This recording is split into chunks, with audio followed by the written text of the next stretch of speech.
The spring game has come and gone for Arizona State, and now it's time to recap it on this edition of the Locked On Sun Devils podcast. Are Locked On Sun Devils, your daily podcast on the Arizona State Sun Devils, part of the Locked On Podcast Network. Your team every day.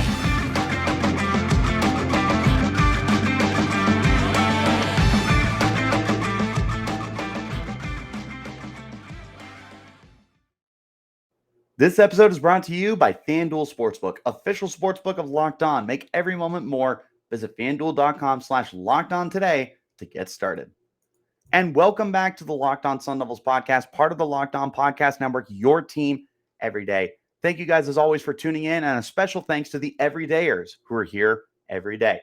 Wherever you're getting your podcast, hit like and subscribe and turn on notifications so you get an update whenever we post new content, and stay in touch with that content by following me on Twitter at Richie Bradshaw36 and the podcast as well at LO_Sun Devils. Today's episode is going to be all inclusive of the spring game. This was eventful. I think that this was a very, very good showing for the team. Unfortunately, the turnout wasn't quite there, which, right, wrong, or indifferent, I think we probably should have expected, just knowing the state of Arizona State sports and the kind of investment that Arizona fans typically give to their teams when they're bad or when they're good. Right, wrong, or indifferent, again, I feel like the expectation of the 40,000 that Kenny Dillingham was looking for was never going to be realistic. The roughly 5,000 that showed up, probably on par. The overall, the gamble that they took of making this a noon game and having it take place after the Pat Tillman run, which obviously is successful every year, didn't pay off the way that they were hoping to. So next year, when we revisit the spring game, maybe this will be something that they take a look at more as like an evening event, maybe like 4 or 5 or even a 6 o'clock kickoff time where the sun's not beating down. And I mean, it was still a beautiful day in like the 80s or 90s. It wasn't like it was 100 or 110 like we're used to in Arizona. But nonetheless, I think that the overall idea just wasn't going to reap the results that they were looking for. A lot of the fans ended up kind of sitting up in the shade anyways. They weren't actually sitting down in the seats and getting that full experience. So I think that this would probably classify as a failed experiment as far as what Kenny Dillingham was looking to do. But nonetheless, the actual product we got on the field, I would say, was very encouraging. And there's a lot here to digest. So we're going to try and break it up as best we can. And we got to start with the quarterbacks, because there's obviously a lot here to talk about with that position. This was the biggest point of conversation heading into the spring game. It's going to be one of the biggest heading out of the spring game. We mainly saw the 5 guys that we've been talking about throughout all of spring practice get the most opportunity. And of all of them, I feel like the sharpest was Trenton Bourguet. I don't think it was too close either. I feel like when Bourguet was running the offense, things were just running a lot smoothly. And part of that is because of Cameron Skattebo, not Skattebo, excuse me. The way that Skattebo was running at the running back position, obviously, but we'll get to him later. But the offense looked a lot more confident with Trenton under center than it did anybody else. For the, God, was he the gold team? I think he was the gold team. I can't even remember. But point is, when Trenton Bourguet was on the field, everything looked to run a lot smoother. You could tell that Trenton has been working with a lot of these guys, and that there's clearly some chemistry that he has established with some of the players. Obviously, him and Elijhah Badger looked terrific. Those guys were hooking up throughout the game. They had a touchdown early in the game. I believe it was the first offensive touchdown. There wasn't a defensive touchdown, but it was the first touchdown of the game, if my memory serves.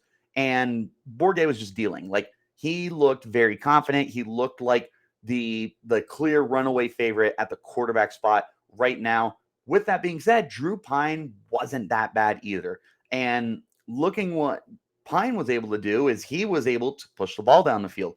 He had 3 completions of over 20-plus yards, which included a 60-yard touchdown pass to Jalin Conyers on 4th down. And it was a beautiful ball. Conyers was able to split the defensive backs at the top of his route, was able to get behind them, which is always a mistake if you're covering Jalin Conyers, and took him 60 yards. I mean, this dude was rumbling, bumbling, stumbling throughout the game, but he absolutely dominated. And it was no coincidence that he was able to make the defense pay when they were giving him those opportunities. But even outside of the Jalin Conyers connection, which was healthy and alive, Drew Pyne looked very confident at quarterback. Like, he was definitely the second best guy on the field, I would say. He wasn't as great as Bourguet in my personal opinion, but I do think that Drew Pyne cemented himself as probably the number 2 quarterback on the team. Funny enough, they were the 2 starting quarterbacks, quote unquote, for their respective teams, and they both looked very, very confident. Like, you can tell that these guys have been around college football for a little while now, compared to the 3 guys behind them that we're going to talk about here in just a moment. He definitely looked better. Jaden Rashada, I had mentioned on the podcast, I said I either wanted him to look outstanding or I wanted him to look terrible. I didn't really want an in between. I wanted him to either get everything out of his system or just come out and look like the 4/5-star guy that we believe he can be. Like, he ended up not looking very great. The pocket presence, I was impressed. He was able to move around, and there was a lot of pressure that was on him. We're going to have to talk about that later as well. But he maneuvered the pocket very, very well, and he's got the arm talent. Like, you could see him just able to flick the ball down the field. Now, the effectiveness was not there, and he had some very questionable decisions, which included an interception that he just kind of chucked down the field to one of the linebackers, and it just wasn't great. But again, what I wanted was either like excellence or terrible out of Rashada so that you could build off of it. And it definitely was leaning more towards terrible. Like, I'm not here to rip on Jaden Rashada. Like, this was definitely a performance for him to continue to build off of. And like, there's tons of stuff to improve on. This is not the end all be all. This is not a Jaden Rashada's a bust at all. Like, I'm not worried about it. It's a spring game. It's his first like game action at the next level in college football. Not worried about it. The dude could have thrown 10 interceptions. I would have been like, yeah, that's okay. We'll move on. We'll move forward. He only threw 1. Like, it's okay to not feel the need to overreact to a spring game for Jaden Rashada. He had a bad performance. It is what it is. Let's wash our hands, move on. Another guy who didn't have a great performance was Jacob Conover. Conover, I felt, was very forgettable when he was on the field. In fact, I don't know that I can tell you any standout plays that he had when he was out there. He's definitely looking like the 5th quarterback right now. And I'll tell you what, the 3rd quarterback we need to talk about is Bennett Meredith. Meredith looked very comfortable when he was on the field. He was scouting for the team last year and redshirted, and he should not be someone to forget about. I've been talking about him for a little bit, and the more that he has gotten those reps on the field, like, it feels what's the word I'm looking for? Irresponsible to not look at Bennett Meredith as a potential starting quarterback for the team. Like, I understand that he doesn't have nearly the flashiness that Bourguet has, who was a starter last year for the team, or Drew Pyne, who's a transfer from Notre Dame, or Jaden Rashada, who's a 4-star recruit for this year. Like, he doesn't have that kind of like headline to him, but it doesn't matter because he's playing good football right now. And that's all that you should care about when you're trying to figure out who's going to be the starting quarterback for the Sun Devils. So I'm telling you, do not continue to sleep on Bennett Meredith. If you have been, stop it. Stop it. This kid is absolutely in the thick of the competition. He looked comfortable. And right now, with a new coaching staff and a new offensive system, that's about the best thing that you can do for yourself, is to look comfortable in whatever is going on for the team. Right now, he's probably my quarterback 3. I'd put him ahead of Rashada. I'd put him ahead of Conover. I put him behind Bourguet and Pyne. But I'll tell you what, like, if Meredith is able to continue to improve on what he's been doing, we can't count him out at all. This is absolutely a guy to keep your tabs on and see if he can continue to progress throughout the remainder of the summer, and then come training camp in August. Like, got to watch out for this guy. And yeah, just don't overthink it. Quarterback competition pretty much went about the way I expected it to, I would say, but watch out for Meredith. Got to talk to you guys about FanDuel, whether it's grand slams, no hitters, or double plays. They're back, and there's no better place to get in on the Major League Baseball action than FanDuel, America's #1 sportsbook. That's because right now, new customers can step up to the plate with a no sweat first bet up to $1,000. Just go to FanDuel.com/locked on and sign up and place your first bet to get up to $1,000 back in bonus bets if they don't win. Don't miss your chance to get a no sweat first bet up to $1,000 when you join FanDuel today. Just go to FanDuel.com/locked on to sign up. FanDuel, official partner of Major League Baseball. Thank you guys, as always, for making the Locked On Sun Devils your first listen of the day. For the everydayers, tomorrow's episode, we'll be taking a look at some superlatives from throughout all of spring practice and the spring game itself. Back into our conversation and looking at what's up next on the palette here to talk about. Let's look some more offense and expand past the quarterbacks. Jalin Conyers. I try not to talk about the same stuff over and over again. I try to mix it up and not be a broken record. But we're going to have to be for this episode of recapping spring ball because Jalin Conyers looks amazing. Jalin Conyers looks like he's going to be the best tight end in the Pac-12 and one of the best tight ends in the country. The way he moves just doesn't make sense. He's so much quicker than you realize. He's got such soft hands, and he's such a natural catcher of the football. He's a wide receiver playing the tight end spot. And I mean, he's built like a tight end too, but the way he moves makes you think you could play him outside. He's so graceful. And at the same time, he's so destructive. He's not a guy that you're going to arm tackle. I mean, he was running through dudes. His first 2 catches, one of them went for 38 yards. His first catch of the game was a 38-yard reception. His second was a 60-yard touchdown. His first 2 catches went for 98 yards and a touchdown. He ended the game, I think, with 4 catches, well over 100 yards. This is the big play guy. I think that going into this year, you're going to have a lot of weapons between Conyers, Badger, and some of the other guys that we're going to talk about here in just a moment in the passing game. Conyers might be the best weapon that the Sun Devils have right now. It is so incredibly difficult to look at what Jalin Conyers is doing and feel like he's not going to be something special. This kid exudes excellence. He looks like the best player on the football field for Arizona State. Defensively, offensively, first team, second team, third team, junior, freshman, sophomore, senior, whatever. Conyers is the best player the Sun Devils have. And he put on a spectacle during the spring game to the surprise of no one. But another guy who looked just as good at his position was Elijhah Badger. This dude is clearly the #1 receiver on the team. He is going to be continuing to build off of last year's success. He's been doing it and stacking great performances during the spring practices. And then the spring game came around and he's going to pick up right where he left off. He had a beautiful touchdown catch. I can't even remember who he caught it over, but he had a touchdown reception that was thrown to him by Bourguet, and it was beautiful. It was a great throw. It was a great catch right in the breadbasket. Perfect.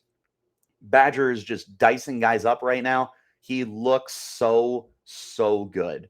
He is absolutely the wide receiver one that we need right now. And then to top off having a great tight end and a great running back, or a great receiver, I just ruined it. We have a great running back. Cameron Skattebo is the undisputed #1 running back here. DeCarlos Brooks did not get playing time, and Tevin White was also not on the field. I don't know about the future of Tevin White at this point. And with the transfer portal opening up again, I wouldn't be surprised if he left, but neither here nor there. Jaden Jacobs played well, but Skattebo, this is the guy to talk about. While Jalin Conyers is probably the best player the Sun Devils have, I wouldn't be surprised if the offense literally ran through Skattebo because he looked good as a pass catcher, but he was just absolutely annihilating dudes on the ground. The yards per carry was insane. I couldn't find like any box scores anywhere.